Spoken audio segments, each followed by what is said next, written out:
Welcome to Programming in Modern C++. We are in week 9 and we are going to discuss module 42, M42.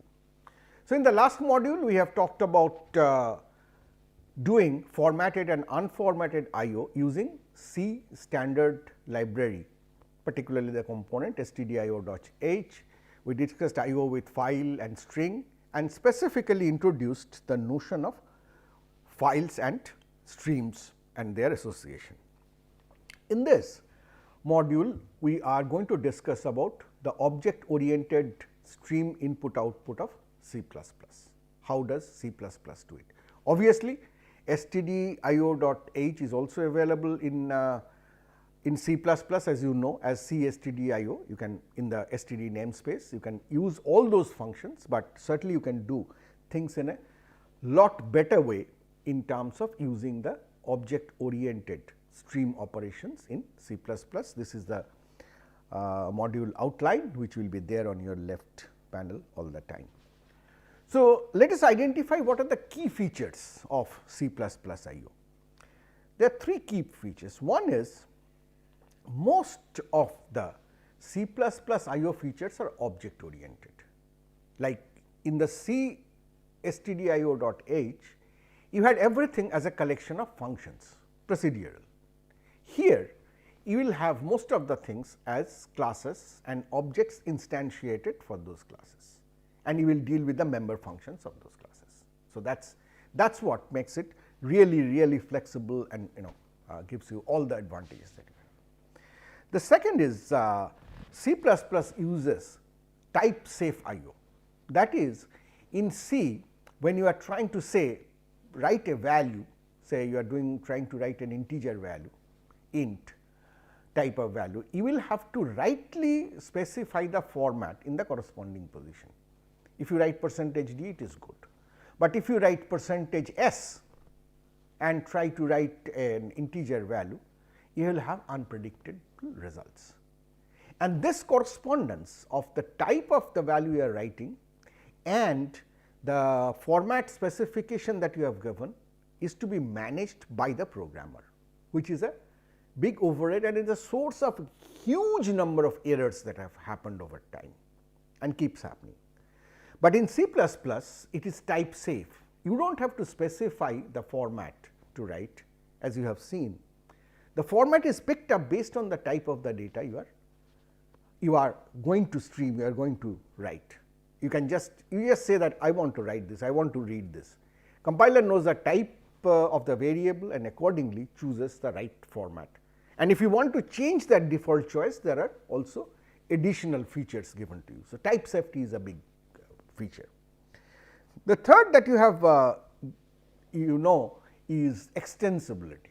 That is, in C, if you have to write or read a particular structure that you have defined, user defined data type, so to say, like complex, you cannot have any specific function, specific format string for doing that, because the format strings were created before your your program is done.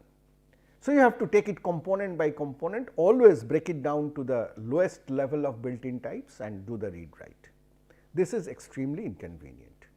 Whereas, in terms of C++, you can actually use the function overloading. We have discussed enough of that already, particularly the operator overloading in terms of the streaming operators, and define your own input and output operators for your own type, and then just keep using it, and it will have all the behaviors of object orientation and type safety as you have for the built-in types.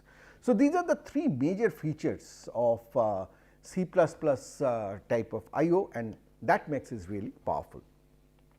We have already talked about streams. So, just a quick reminder that it is a transfer of information in the form of a sequence of bytes.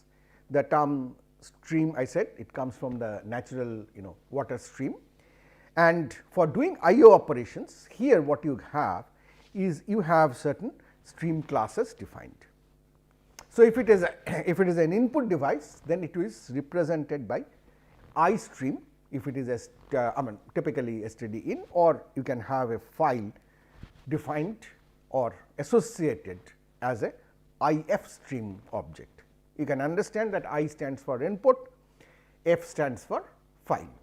Similarly, for output you have O stream and OF stream.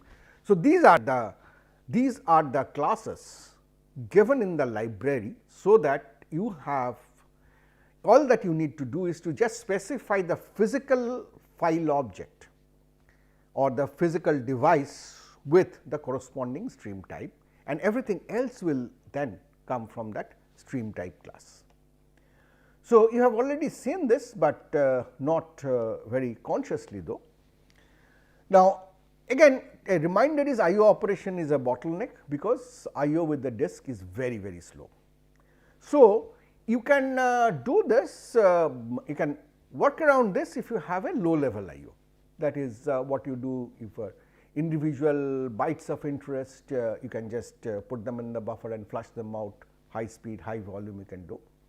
But high level I/O, which is typically formatted, needs to be grouped in terms of the typical data types, and they are good for all kinds of meaningful use, because you cannot go down to low level and do things all the time.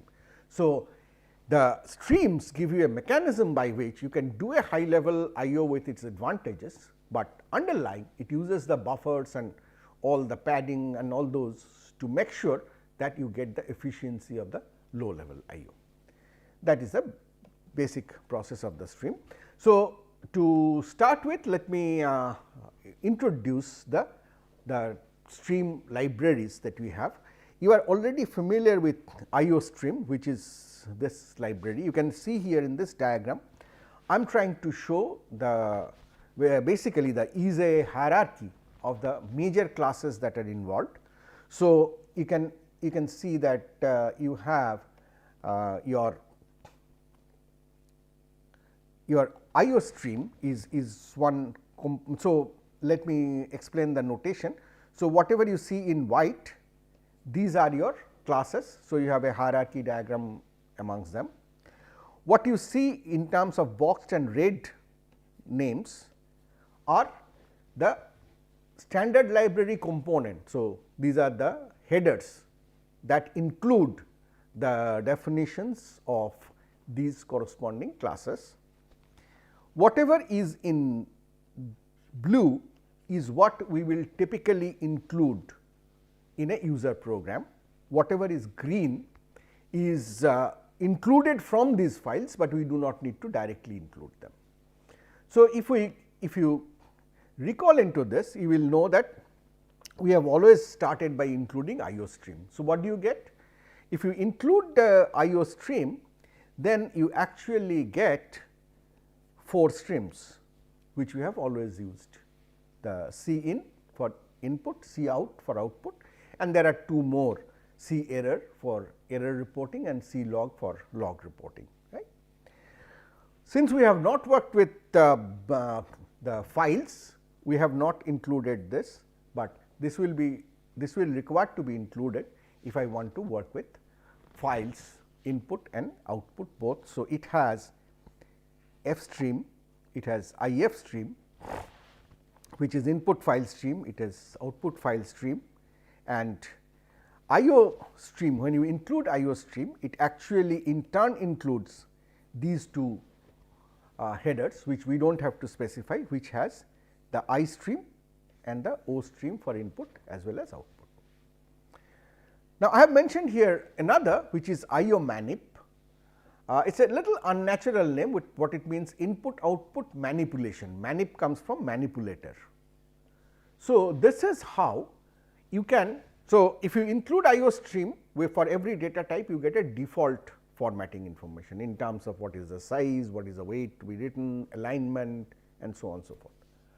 But if you want to change that, you want to specifically widen the size, shorten the size, you want a left justification, you want a right justification, all of these, then you need to do this stream manipulation through this IO manip. Since we have not done this before, we did not require this earlier. So, as you can see, to summarize that, all that you will need to remember is including IO stream for standard input output, including F stream if you are doing file input output, and including IO manip if you want to manipulate the formatting for finer details.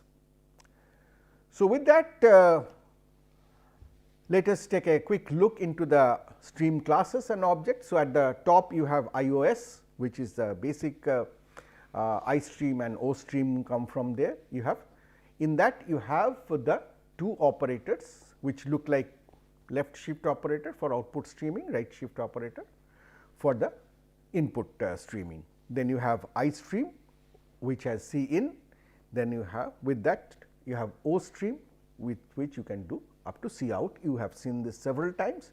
You can at the same time do CERR for printing unbuffered messages immediately, like C out as I said is buffered. So, you may write quite a few things, but it comes in the console maybe at a later point of time, but CERR it will come immediately because error is very important to report. Whereas, there is a logging C log where you can just log the things that are happening. So, it is not unbuffered, it is buffered because you do not need to look at the log at every point.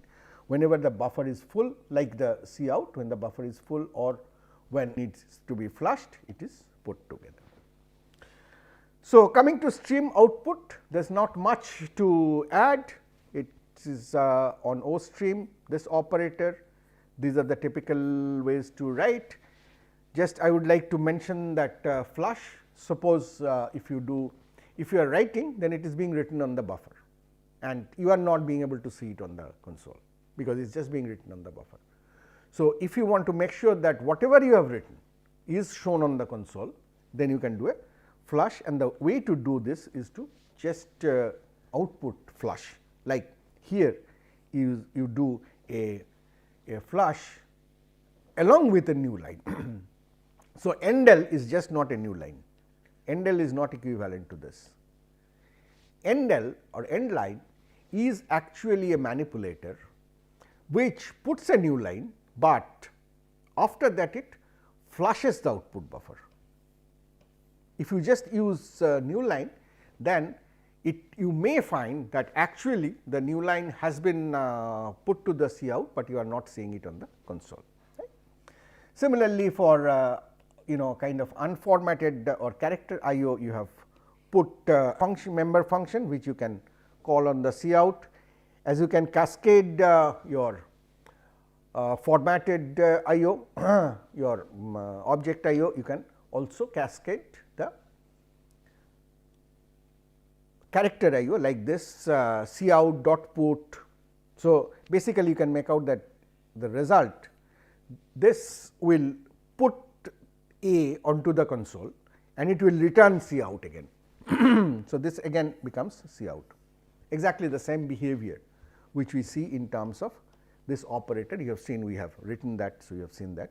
So, you can again do a put C and keep on doing this, right. So, this is the basic streaming output. You can, the earlier example I showed in module 41 regarding using the printf, the same example I have now written in terms of C out, and you can see what all are getting printed. The only point to 2 points to note here, like this you will get with percentage %d in printf, and this you will get with percentage %x, this you will get with percentage %o. You do not have these in C++, because it is being derived from the type. So, if I write I, then the default format is percentage, whatever percentage %d will do, write it in decimal. So, if I want to write it as hex, what do? I just do this very nicely. You just see out hex, then this. So, what it does is it streams hex first onto the C out, sets it in the hexadecimal mode, and then when I comes, then I will be printed in the hexadecimal mode. So, you will get the print as 11, 1 1 rather, not 11, 1 1, because it is a hexadecimal value. So, these are again the stream manipulators. So, you can very simply, like we have seen NPTEL, we have seen flush, hex, oct are other manipulators that you can very frequently use when you have the same type of data to be printed in different other forms that you want. The other point to note is in here, if you have this character pointer, you can print it as a string by using %s. But if you want that pointer value, you can print that by pointer p, %p, right.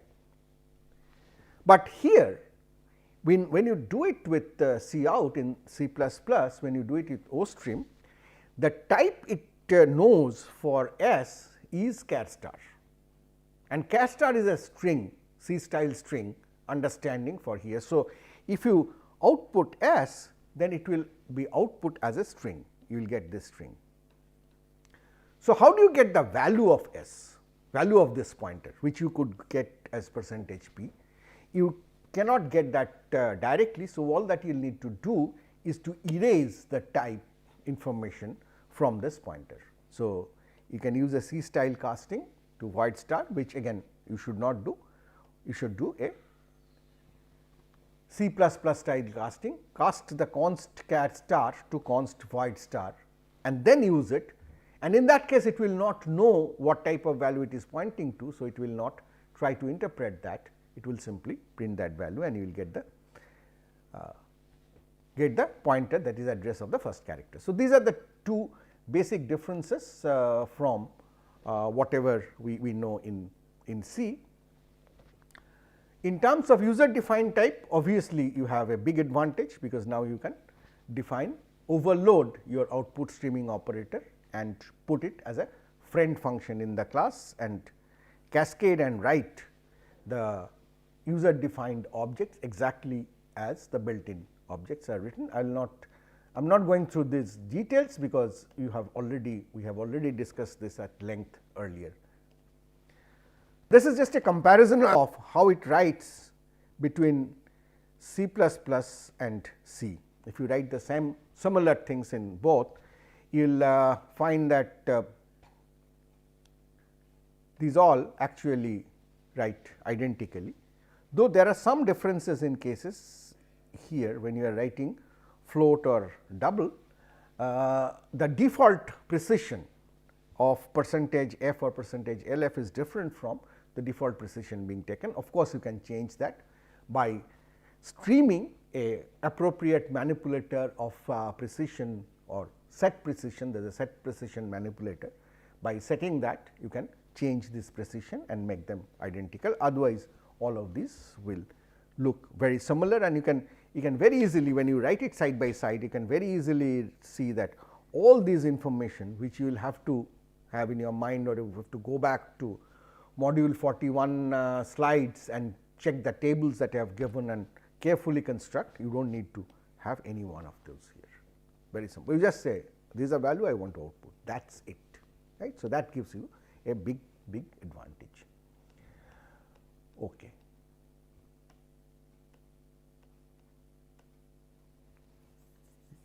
The eraser at times does not like me. Anyway, if it comes to input, it is obviously very similar. It is a stream extraction. As long as you do not get to the end of the stream or end of file, the extraction will happen successfully, and the input streaming operator can control the state of the bits that are coming in. And obviously, at this point it will be good to note that both of these operators have pretty high precedence. So, if you have some conditional or some expressions, arithmetic expression. For example, if you want to suppose I want to write C out A plus B. If I write this, it will be interpreted as, because this streaming operator has higher precedence than plus. So, this obviously is not what I am meaning. So, it is always good that when you write expressions in your input or output streaming, always put them in parenthesis to make it safe. So, now this will happen and only that result will be output to the stream. Similar thing will happen for input as well. There are a number of member functions for Cin as well, which like UIF tells you if you are at the end of the file, which you need to know. You can have character IO using get or getC, get array. So, these are the different ways to do the corresponding operations in the iStream domain. You can read a line by get line, you can ignore some, you have read a character, you can put it back, you can see what is the character you are about to read without actually removing it from the stream and so on. So, there are number of these functions, you can use them as and when you. So, whenever you need to do something, just look up, you will find that in almost certainty I can say that it will be available in the standard library in the iStream or OStream, IF stream or OF stream for use directly. So, now let me just show you the final total example with working with the file in C++. So, like in C, you need to open the file, that is you need to associate the file with the stream. So, if I am trying to do this say for output, I am showing the example for output. I declare my stream object, my file, and that is of type OF stream, output file stream, very simple. And then my file has a method open to which I can pass the name. So, this simply does the association. If it cannot, then it will throw an exception. An alternate way of doing that would be to do it at the time of construction itself. That is, you can make out this construction is happening by a default constructor, but OF stream also has a constructor which takes the name of the file as a string. So, you can directly do the opening along with the creation of the stream object. Right. So, this will happen and then you can check if it has been, if a file has been opened correctly. Right. This will give you a true if it has been opened correctly, otherwise false. Right. So, this makes it really very simple. You do not have to do all these modes and all that. In terms of C, if you see that the stream was just a file pointer. So, which did not have any specific type for input or output. So, it is possible that you have multiple file pointers open and you mistakenly use an input file pointer for doing a fprintf or the vice versa. These kind of things will not happen here because your corresponding types are directly different. So, you do not need to set a mode because this itself tells you the mode. Right. You do not need to say that this is output, because this will itself tell you that this is output. If you have to do input, then you have to create a stream which is an object of IF stream class and the mode will be the input one. So, this is a it is a clean object oriented solution. After the opening has been done, that is association of the file and the stream has happened, then you keep on using the stream, keep on writing or reading whatever you have planned for in the formatted or unformatted manner to that using the streaming operators. Right. And finally, when you are done, then you close. So, like in C, we had the close fclose function which takes the file star pointer and closes dissociates. Here you have the close member function on the corresponding type of the stream object, and you just invoke that. If you want to specifically open a binary file, then you have a flag ios : binary, which you will have to specify when you are opening the file or you are creating the file as a second parameter. If not specified, it opens it as a text file.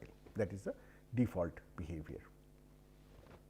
So, here is a small example that you can actually two examples. One is writing to output file. So, I create a default stream object, I open a file and do the association, I do a streaming to it exactly as I do in terms of cout, and that is written to that file. I do a close which will by which the association is broken and the buffer will be flushed and the file will be closed.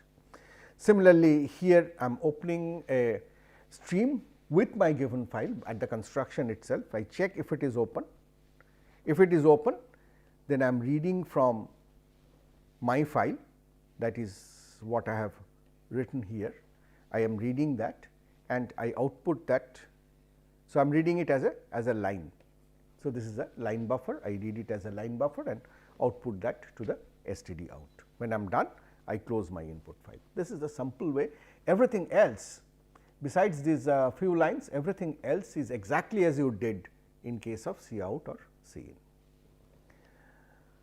Now, the most critical thing is that the IO in C++ is type safe. That means, it is very difficult to make errors in the IO. It gets the format from the type of the data I have already mentioned, and for all built-in types, the overloads of these operators are already given. Cascading makes the ease of expression. You do not have to correspond the format with the type of data listed. You just keep on saying one data after the other. It happens automatically. So, it avoids the use of the error prone variadic, that is variable number of argument functions like printf, scanf and so on. So, makes it much easier to use.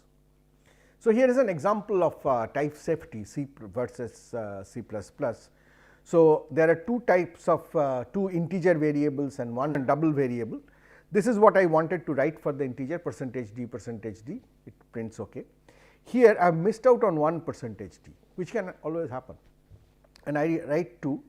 So, since it is missing and there are two values given, it prints the first one, it knows the %d. For the second value j, it does not know what is the format. So, it prints in some God knows in what format. A problem of the reverse kind can also happen. For example, you have written two format strings and but given only one input, which will not give you an error or garbage, but it will simply ignore. So, %d, it has got I, it has printed that. It does not have a second variable to print, so it does not do anything. Right? So, all these kind of errors are possible. What is even more dangerous is if you use a wrong format. You want to write the double value, you have to use %lf, it prints the value correctly. Suppose you have done it with d, it will not tell you anything, it will silently print something. What is it printing? It is I mean this entire double is interpreted, reinterpreted as if as an int in some way, and a negative value is generated. If you happen to do the reverse, you are trying to print an integer, but using the format for double %lf, you again get something meaningless. Right? So, all these errors will keep on happening. If you do it in the C++ style, there is no scope of error, because all these specifying the format, the order, the matching, correspondence between the position of the format string and the position of the variable, all these do not exist. So, you can just keep on cascading and it is guaranteed to work, it is safe, type wise it will always work. What is more is the type safety extends to user defined operators. This is just for your reminder. So, here is the operator for output, this is the operator for input, which I have defined for the complex class. You have seen this before, and here we have some complex class objects which we can cascade and write, then we can read into them using the read operator, and again write to check that you are getting the correct values. This is for completeness, because we have already discussed this, but for completeness in the context of the I/O, it is very important that it is type safety is not only available for the built-in types, but the same safety and the same syntax and the same cascading is available for any user defined type, which makes everything very uniform. Certainly, you can do unformatted I/O. There are member functions like read, write, get line we have already seen, total number of characters that you have done, and so on. Stream manipulators we have seen already. For example, we have seen how to flush the stream and so on, how to put a new line we already know. So, these you have seen. You can change the base also. You can say that I want to print this value in the hexadecimal base and so on. So, there are several manipulators like precision is something which is very important, because you can by precision you can say how many points after the decimal that you want. You can clearly say that by invoking the precision member function of cout and then basically stream to it, or you can use the set precision function as well. You can control the field width. These, I mean, there are number of them. You just need to, I mean, whatever you need, you just look up and apply that. The style is the same, that either you can invoke it as a member function on the stream object, or you can invoke it. You have it as a global function wrapper in I/O manip. For all this, you will have to certainly include the I/O manip library component. Right. Now, in the next couple of slides, I am not going to go through at all, because these are for completeness of information in terms of what are the different states that exist for formats of files, as well as in case of error states. So, those are just like data. So, there is nothing, no concept involved particularly. So, you can just look at them and refer to them as and when you need. Before I conclude, I will just summarize on the standard I/O library for C++. So, in terms of the organization, you can see that what we typically need to include is I/O stream and S stream if we want to do with strings, and F stream, or specifically IF stream, OF stream. You can do F stream itself like you are doing I/O stream, and I/O manip. Everything else like these all different headers are included through them. You do not directly need to include them, particularly as you do the application programs. This is the overall class hierarchy for your understanding. So, you can say that iOS base is what lies in the top, but iOS is the main implementation of the input output system, from which I stream and O stream both are separately inherited, and IO stream is multiply inherited from both, and then F stream and string stream come from them. So, that is how this whole structure goes on, and this is the complete diagram of classes and the different files. Remember, the blue ones are what you will need to include, the 4 IO stream, F stream, SS stream, S stream and IO manip, others get included as it is. And this is the organization of the header for your reference, which includes which header. So, we have kind of taken a look at the object oriented style of IO in C++. We have seen how is it, how it gives us a very compact type safe mechanism which is extendable to user defined data types. Thank you very much for your attention. See you in the next module.